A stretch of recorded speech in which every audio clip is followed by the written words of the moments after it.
For years, buying a new iPhone came with a simple, reliable guarantee. You bought the device, and your phone would receive every major software update and run exactly like the newest models for 5 to 7 years.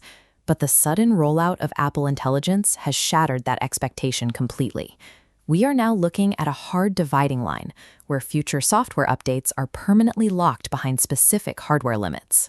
If you look back at the marketing for the iPhone 15, Apple pushed a massive wave of promised AI capabilities, yet a month after launch, there was nothing. That promise was pushed back to a few small updates, with the core Siri upgrades delayed until the following spring.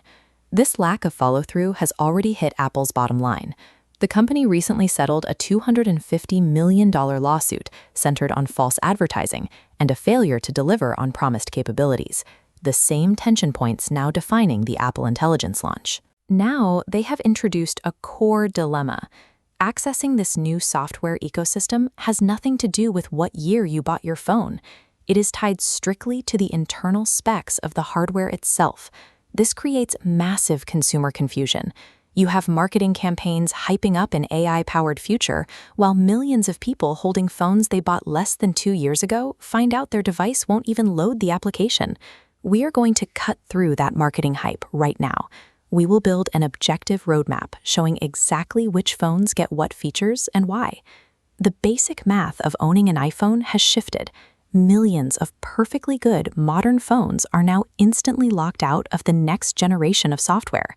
This entire dividing line comes down to a single physical component inside your phone, random access memory, or RAM. To process AI requests securely on your phone without beaming your personal data to an external cloud server, the system needs massive amounts of local memory to hold and calculate that data in real time.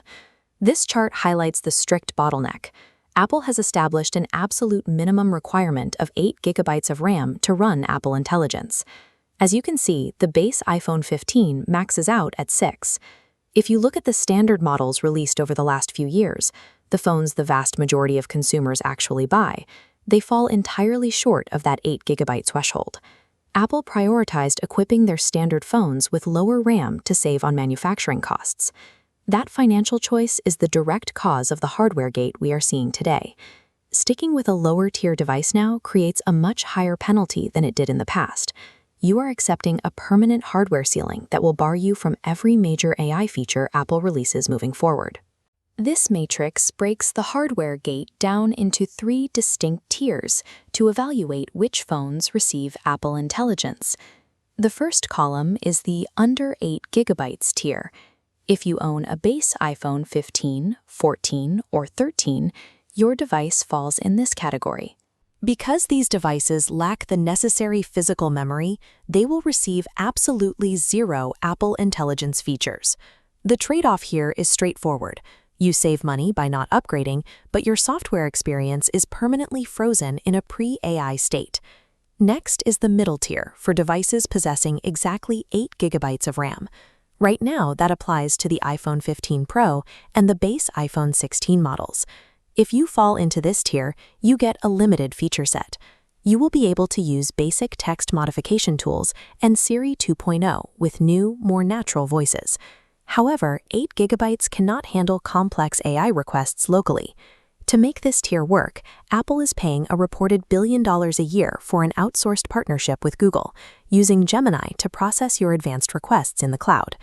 Buying an 8 gigabyte phone right now means you are buying a stopgap device. As AI tools inevitably demand more local processing power, these phones will hit a performance wall quickly. This final column maps out the advanced tier.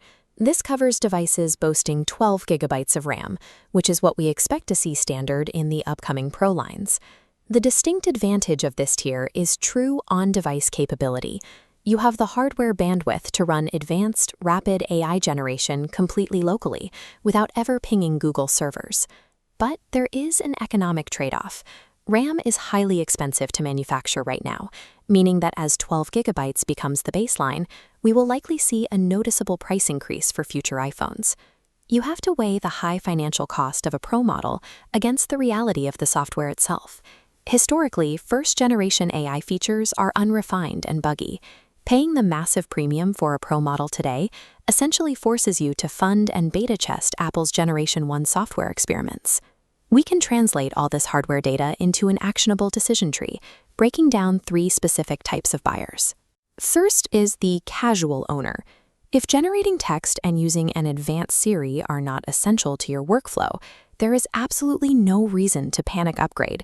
Your older models will continue to function perfectly as traditional, highly capable smartphones for years to come.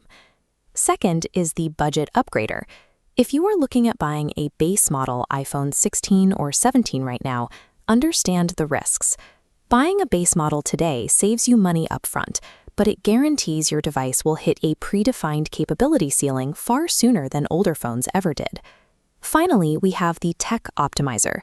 If you want long-term AI capabilities, waiting for the iPhone 18 is the mathematically smartest move. Waiting ensures the 12GB RAM standard will be natively integrated across the board, completely bypassing the beta tester tax attached to current Pro models. In this new hardware-locked era, ignoring the marketing hype and matching your upgrade timeline strictly to your true RAM requirements is the only way to avoid Apple's obsolescence trap.